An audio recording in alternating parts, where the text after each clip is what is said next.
आज काशी वैभव जुड़ चुका है काशी के एक महान शिक्षाविद और उद्यमी से, जिनका नाम राजकुमार जी है। और राजकुमार जी, आप अपने बारे में। मेरा नाम राजकुमार है। मैं रहने वाला राजा तालाब के हैं, बीरभानपुर गांव के। मैंने शुरुआत किया पहले शिक्षा से। शिक्षा जो है हमारा मुख्य था, जिसमें हमने पहले प्राइमरी स्कूल खोला, मिडिल खोला, फिर डिग्री कॉलेज खोला, फिर ITI कॉलेज खोला।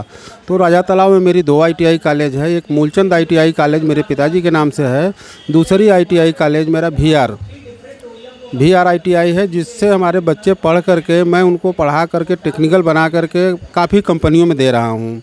इसके बाद मैं जो है एक चर्म उद्योग समिति लिमिटेड बना के, एक समिति बना करके, उसके माध्यम से मैं बच्चों को ट्रेनिंग प्लस स्वरोजगार से जोड़ रहे हैं, जिनकी भविष्य जो है उज्जवल हो। वो अपने से जो है स्वतः काम करें और काम करके लोगों को काम दें। हाँ, शिक्षा सर, बाबा साहब अम्बेडकर ने भी ये कहा था कि शिक्षा ऐसा है जिसको अगर हम अपने समाज में लाएंगे तभी समाज में बदलाव होगा। तो इसके बारे में कहाँ तक देखते हैं? हमारा समाज जागरूक है शिक्षा को लेकर अभी? नहीं, हमारा समाज अभी जागरूक नहीं है। उनको जागरूक करने की ज़रूरत है। हम लोग गांव-गांव में भी जा कर के उनको जो है ट्रेनिंग दे रहे हैं, प्रशिक्षण दे रहे हैं, उनको पढ़ा रहे हैं। इसके बाद भी सब अंधेरे में हैं। तो हम लोग सरकार से भी आग्रह करते हैं कि इनको कुछ नई कौशल, जो प्रशिक्षण आजकल चल रहा है, कई ट्रेडों में चल रहा है, उनमें उनको जोड़ करके उनसे भी हम लोग जो है उनको स्वरोजगार दे रहे हैं और नौकरियों में भी भेज रहे हैं। गरीब बच्चे, हमारे यहाँ ऐसे भी बच्चे हैं जो बहुत गरीब हैं, निर्धन हैं, जिनके पास इतना पैसा नहीं है कि वो फीस भी दे पाएँ। और आप स्किल की बात किए अभी, गवर्नमेंट का बड़ा फोकस है स्किल इंडिया को लेके, स्किल से जुड़ी चीज़ों को लेके, और वो गवर्नमेंट काम भी कर रहे हैं। तो ऐसे बच्चों के लिए आपके यहाँ क्या सुविधाएं हैं? जैसे जो स्किल पे है उनको जो है हम लोग अपने यहाँ जो गरीब बच्चे हैं, हमारी जो संस्था है ITI कॉलेज है, उनको हर साल हम लोग अपने बजट से 10 बच्चों को पढ़ाते हैं। उनको फ्री में शिक्षा देते हैं, फिर उनको प्रैक्टिकल दे करके उनको आगे बढ़ाते हैं, उनको नौकरी जॉब में भेजते हैं और अपने स्वतः अपने घर भी वो काम करें। क्या बात है सर, आप एजुकेट भी कर रहे हैं और उनको रोज़गार की तरफ अग्रसर भी कर रहे हैं। इससे बेहतर बात नहीं हो सकती।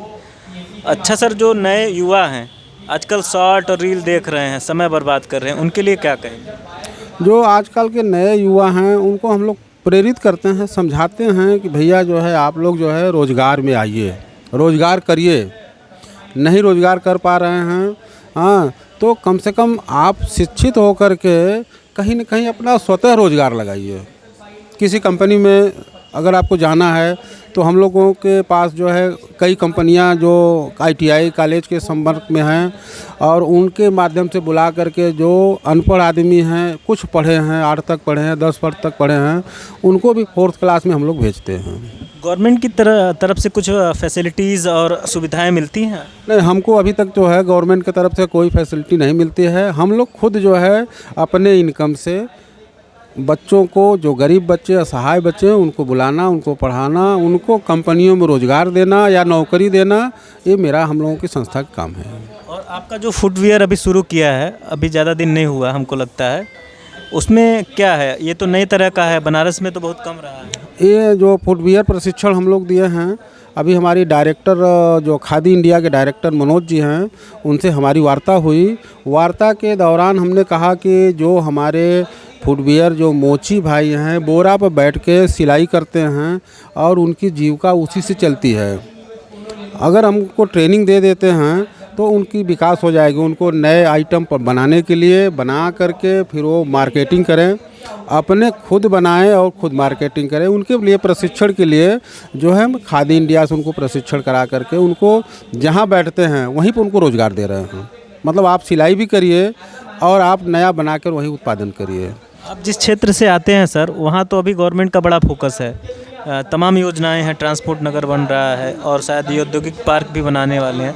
तो उससे लोग, युवाओं का कुछ रोज़गार का सृजन हो पाएगा? नहीं, जो अभी जो बन रहा है उसमें तो हमें नहीं मतलब दिखाई देता है कि इसमें नवयुवकों को रोज़गार मिले या नवयुवतियों को मिले। हाँ, ये है कि बनने से विकास हो रहा है, कुछ न कुछ उसमें लोग जुड़ेंगे। बट लेकिन ये है कि यहाँ बनारस में कोई बड़ी कंपनी नहीं है, इसलिए बड़े पैमाने पर लोग काम नहीं कर पा रहे हैं। जब कंपनी कोई डालें, बड़ी कंपनी कोई डाले, हाँ जैसे हमारे यहाँ अमूल दूध वाला डाला, अमूल दूध वाले में हमारे 40 बच्चे गए ITI के, पराग डेयरी में 2-4 बच्चे गए हैं। तो ऐसे बड़ी बड़ी जब कंपनियां होंगी तो विजिट कराएंगे, विजिट कराने के बाद बच्चे जाते हैं। आपके कौन कौन से संस्थान हैं? जैसे आपने कहा कि आपके पॉलिटेक्निक इंस्टीट्यूशन है, आपके ITI हैं, और कौन कौन से? हमारे यहाँ सर जो है देखिए, हम लोग शुरू किए प्राइमरी से, प्राइमरी के बाद हमने हाई स्कूल इंटर भी खोला, इसके बाद टेक्निकल कॉलेज खोले। तो टेक्निकल कॉलेज मेरा यही मूलचंद ITI और VR ITI है। इसके अलावा जो है हम लोग एक अभी जो है भदोही ज़िला में हम लोग मोची के लिए कुछ वहाँ ट्रेनिंग सेंटर बनवा रहे हैं और वहाँ उत्पादन भी करेंगे। उसमें हम कम से कम 50 लोगों को रोज़गार देंगे। आपकी इस यात्रा में क्या क्या चुनौतियाँ आई? हम लोगों की इस यात्रा में सर काफ़ी चुनौतियाँ आई हैं, और गवर्नमेंट से भी चुनौतियाँ आई हैं, प्राइवेट भी आई हैं। तो चुनौतियाँ तो सर जो काम करेंगे उसमें ऑलरेडी चुनौती है, बाकी सारे संघर्ष पार करके आप हाँ, तो मेरा मेन मुद्दा कभी ध्यान नहीं। हाँ, तो हमने जो चुनौती करता है तो बड़े मतलब प्यार से मैं स्वीकार भी करता हूँ। हाँ, और स्वीकार करने के बाद उनको हम प्रेजेंट भी करते हैं। और जो है काफ़ी लोगों को हमने जैसे ITI कराया, बच्चों को ITI कराने के बाद हमने उनको नौकरी में दे दिया। तो ऐसे 500 बच्चे हर साल हमारे जाते हैं नौकरी में। तो अब जो है वो बच्चे जब जाते हैं तो बच्चे रिजल्ट खुद देते हैं, सर वहाँ पढ़ेंगे, अच्छी पढ़ाई होती है, वहाँ प्लेसमेंट अच्छा होता है। तो इसलिए हमें एडमिशन के लिए भी नहीं सोचना पड़ता है। और एक भी है कि कम से कम जो बच्चे एकदम गरीब हैं, बोलते हैं सर हम फीस नहीं दे पाएंगे, तो उनको हम अपने संस्थान की तरफ से जो हमारे पास अर्निंग होती है उसमें से फीस काट के उनको पढ़ा देते हैं। ये थे बहुत ही सरल, सज्जन और सीधे स्वभाव के हमारे राजकुमार सर। इनका समाज के लिए बहुत ही सीधा मैसेज है कि आप इनसे जुड़िए, शिक्षा लीजिए और ये आपको रोजगार में भी मदद करेंगे। काशी वैभव के लिए अंकुर द्विवेदी, धन्यवाद।